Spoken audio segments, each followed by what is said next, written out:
ಪ್ರೀತಿಯುಳ್ಳ ದೇವಜನರೇ, ನಿಮ್ಮೆಲ್ಲರಿಗೂ ಯೇಸು ಕ್ರಿಸ್ತನ ಶ್ರೇಷ್ಠವಾದ ನಾಮದಲ್ಲಿ ವಂದನೆಗಳು. ಶಾಲೋಮ್, ನಿಮಗೆ ಸಮಾಧಾನವಾಗಲಿ. ಈ ದಿನ ದೇವರ ವಾಕ್ಯದ ಜ್ಞಾನಕ್ಕಾಗಿರುವಂಥ ವಿಷಯ ರೆಕ್ಕೆಯ ಮರೆಯಲ್ಲಿ ಆಶ್ರಯ. ಅದಕ್ಕೆ ಆಧಾರವಾಗಿ ರೂತಳ ಗ್ರಂಥ 2ನೇ ಅಧ್ಯಾಯ 12ನೇ ವಚನ, ನೀನು ಮಾಡಿದ ಉಪಕಾರಕ್ಕೆ ಪ್ರತಿಯಾಗಿ ಯೆಹೋವನು ನಿನಗೆ ಉಪಕಾರ ಮಾಡಲಿ. ನೀನು ಯಾವಾತನ ರೆಕ್ಕೆಗಳ ಮರೆಯನ್ನು ಆಶ್ರಯಿಸಿಕೊಳ್ಳ ಬಂದಿದ್ದೀಯೋ ಆ ಇಸ್ರಾಯೇಲ್ ದೇವರಾದ ಯೆಹೋವನು ನಿನಗೆ ಉತ್ತಮವಾದ ಪ್ರತಿಫಲವನ್ನು ಅನುಗ್ರಹಿಸಲಿ. ಈಗ ಓದಿಕೊಂಡ ವಾಕ್ಯ ಭಾಗದ ಹಿನ್ನೆಲೆಯನ್ನು ನಾವು ನೋಡುವುದಾದರೆ, ಮೋವಾಬ್ ದೇಶದಲ್ಲಿ ವಾಸ ಮಾಡಬೇಕೆಂಬುದಾಗಿ ಎಲಿಮೆಲೆಕ್ ಮತ್ತು ಆತನ ಹೆಂಡತಿ ನಹೋಮಿ ಮೋವಾಬ್ ದೇಶಕ್ಕೆ ಹೊರಟು ಹೋದಾಗ ಕೆಲವು ದಿನಗಳಲ್ಲಿದ್ದರೂ ಆ ನಹೋಮಿ ಗಂಡನನ್ನು ಕಳ್ಕೊಂಡಳು.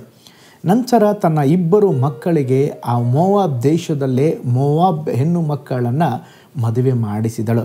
ಮತ್ತೆ ಕೆಲವು ದಿನಗಳಲ್ಲಿ 2 ಮಕ್ಕಳು ಸಹ ತೀರಿ ಹೋಗಿಬಿಟ್ಟರು.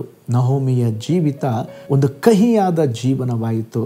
ಮುಂದೆ ಏನು ಮಾಡಬೇಕು, ಎಲ್ಲಿಗೆ ಹೋಗಬೇಕು, ಜೊತೆಯಲ್ಲಿ 2 ಸೊಸೆಯರು ಬೇರೆ ಇದ್ದಾರೆ.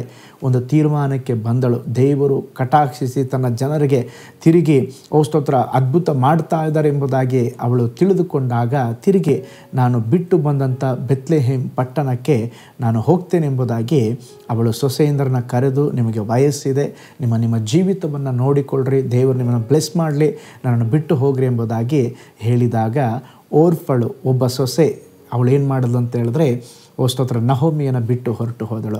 ಆದರೆ ಇನ್ನೊಬ್ಬ ಸೊಸೆ ರೂತಳು ಹೊರಟು ಹೋಗದೆ ಆ ಅತ್ತೆಯನ್ನು ಅಂಟಿಕೊಂಡು ಅವಳ ಜೊತೆಯಲ್ಲೇ, ನಿನ್ನ ದೇವರೇ ನನ್ನ ದೇವರಾಗಿರಬೇಕು, ನೀನು ಹೋಗುವ ಸ್ಥಳದಲ್ಲೇ ನಾನು ಬರ್ತೇನೆ, ನನ್ನನ್ನು ಹೋಗು ಎಂಬುದಾಗಿ ಹೇಳಬೇಡ ಎಂಬುದಾಗಿ ಅವಳನ್ನ ಬಹಳ ಆತುಕೊಂಡು ಅವಳ ಹಿಂದನೇ ಬಂದಳು. ಆಗ ನಹೋಮಿ ಹೇಳುತ್ತಿದ್ದಾಳೆ, ನೀನು ಯಾವಾತನ ರೆಕ್ಕೆಗಳ ಮರೆಯನ್ನು ಆಶ್ರಯಿಸಿಕೊಳ್ಳಲಿಕ್ಕೆ ಬಂದಿದ್ದೀಯೋ ಆ ಇಸ್ರಾಯೇಲ್ ದೇವರಾದ ಯೆಹೋವನು ನಿನಗೆ ಉತ್ತಮವಾದ ಪ್ರತಿಫಲವನ್ನು ಅನುಗ್ರಹಿಸಲಿ. ನಾವು ಸಹ ನಮ್ಮ ಜೀವಿತದಲ್ಲಿ ಎಲ್ಲವನ್ನು ಕಳೆದುಕೊಂಡಾಗ, ಅನೇಕರು ನಮ್ಮನ್ನು ಕೈ ಬಿಟ್ಟಾಗ, ಸ್ತೋತ್ರ, ನಾವು ದೇವರನ್ನು ಆಶ್ರಯಿಸಿಕೊಳ್ಳುವುದಕ್ಕೆ ಬರಬೇಕು. ಸ್ತೋತ್ರ, ನಮ್ಮ ಜೀವಿತದಲ್ಲಿ ಸಹಾಯ ಮಾಡುವುದಕ್ಕೆ ಬೇರೆ ಯಾರೂ ಇಲ್ಲರಿ. ಹಲ್ಲೆಲೂಯಾ. ನಿಮ್ಮ ನಿರಾಶೆಯ ಅನುಭವದಲ್ಲಿ, ಎಲ್ಲರಿಂದ ಕೈ ಬಿಡಲ್ಪಟ್ಟಿದ್ದೇನೆಂಬಂಥ ಅನುಭವದಲ್ಲಿ, ನಾನು ಒಂಟಿಯಾಗಿದ್ದೇನೆಂಬಂಥ ಅನುಭವ ನಿಮ್ಮ ಜೀವಿತದಲ್ಲಿ ಬರಬಹುದು. ಅಂಥ ಸಂದರ್ಭದಲ್ಲಿ ನಿಮ್ಮನ್ನು ನೋಡಿ ಯೇಸು ಸ್ವಾಮಿ ಹೇಳುತ್ತಿದ್ದಾರೆ, ಎಲೆ ಕಷ್ಟಪಡುವವರೇ, ಹೊರೆ ಹೊತ್ತವರೇ, ನೀವೆಲ್ಲರೂ ನನ್ನ ಬಳಿಗೆ ಬಂದರೆ ನಾನು ನಿಮಗೆ ವಿಶ್ರಾಂತಿ ಕೊಡುವೆನು.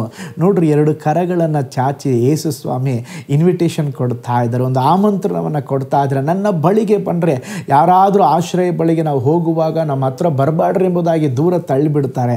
ಆದರೆ ಯೇಸು ಸ್ವಾಮಿ ಕರೀತಾ ಇದ್ದಾರೆ, ಯಾರನ್ನ? ಶ್ರೀಮಂತರನ್ನ ಅಲ್ಲ, ಹಣವಂತರನ್ನಲ್ಲ, ಕಷ್ಟಪಡುವವರೇ, ಹೊರೆ ಹೊತ್ತವರೇ, ನೀವು ನನ್ನ ಬಳಿಗೆ ಬಂದರೆ. ಇವತ್ತು ಕೂಡ ಸ್ತೋತ್ರ, ನೀನು ದೇವರ ಆಶ್ರಯವನ್ನು ಹುಡುಕಿಕೊಂಡು ಬರುವಾಗ ದೇವರು ಒಂದು ಕಾಲಕ್ಕೂ ಸ್ತೋತ್ರ ನಿನ್ನನ್ನು ಕೈ ಬಿಡುವುದಿಲ್ಲ. ನಿನ್ನನ್ನು ಪೋಷಿಸಿ ನಿನ್ನ ಜೀವಿತದಲ್ಲಿ ದೇವರು ಅದ್ಭುತ ಮಾಡುತ್ತಾರೆ. ಸ್ತೋತ್ರ, ದೇವರ ರೆಕ್ಕೆಯ ಮರೆಯಲ್ಲಿ ಆಶ್ರಯಕ್ಕಾಗಿ, ರಕ್ಷಣೆಗಾಗಿ ನೀನು ಬರುವಾಗ ದೇವರು ನಿನ್ನನ್ನು ತಳ್ಳಿ ಬಿಡುವುದೇ ಇಲ್ಲ. ಯಾವಾಗ ಸ್ತೋತ್ರ ರೂತಳು ದೇವರ ಆಶ್ರಯ ಪಡೆಯಲು ಬಂದಳು, ಅವಳ ಜೀವಿತ ಸ್ತೋತ್ರ ಬದಲಾಯಿತು. ಅವಳು ಎದುರು ನೋಡುವುದಕ್ಕಿಂತ ದೇವರು ಅವಳ ಜೀವಿತವನ್ನು ಬ್ಲೆಸ್ ಮಾಡಿದರು.